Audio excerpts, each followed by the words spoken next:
So I'm doing this book on Ella Minnow Pea.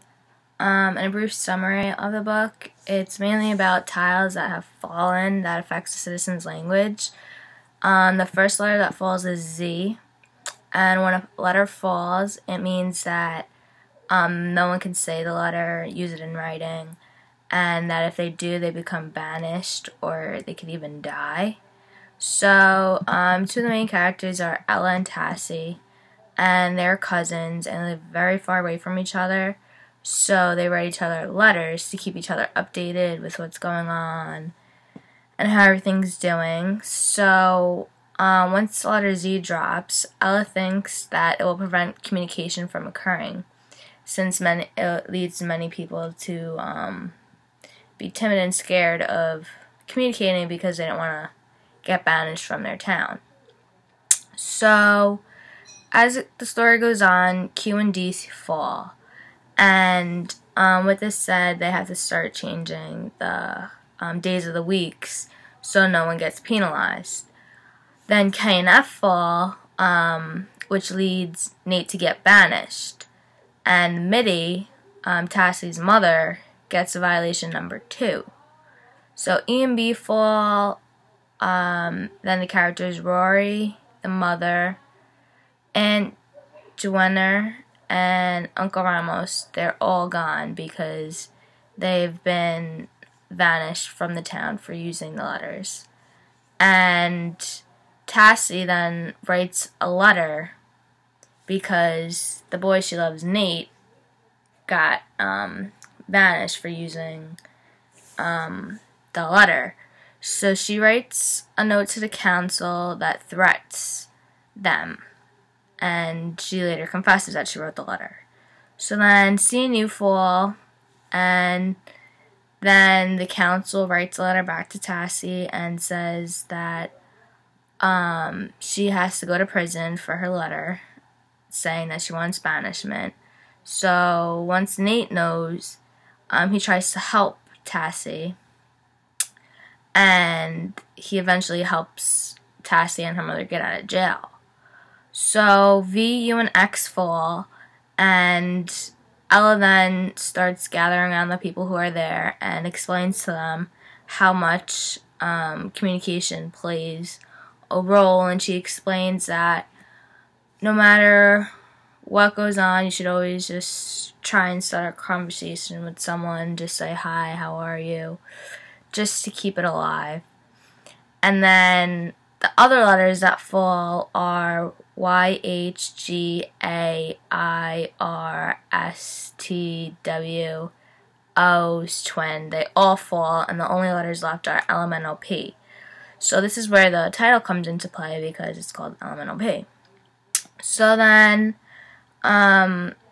towards the middle of the book, Ella's dad comes up with a sentence, and it says, "Pack my 5 dozen liquor bottles." Jugs, my bad. Pack my 5 dozen liquor jugs. And this was made up by Amos, and it's a sentence that contained all 26 letters of the alphabet, and the council actually accepted it, so the people in the town could go back to using that sentence. So Ella Minnow Pea can relate to clinical work in a variety of ways. For example, say you're an SLP and you have older person who just say suffered from a stroke and is paralyzed and can't really communicate and has very limited language skills.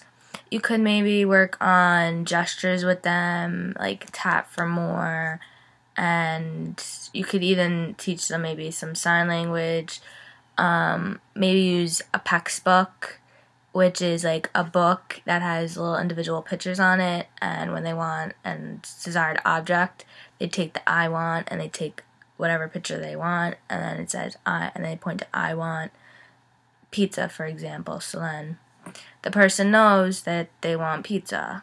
It's communication, but it's writing, communication through writing rather than speaking. You could also use this book when, let's just say, you have a client who has not acquired all the letters in the alphabet yet, and you want to make sure that your client doesn't get confused with how the word sounds versus how it's actually spelt. For example, like from. A lot of kids maybe think it's PHROM. So an activity that you could do to help your clients is maybe have index cards, for example, like 2 sets. One set has like the FR and the other set has the OM. So you can make them practice making the sound and the sound. And then once they establish that, you can maybe put it together and they could expand their vocabulary like that, because then it could be and then maybe you could get a new card and put BO, and then they have OM, so then they go boo and then they could combine it and make another word just to expand their vocabulary.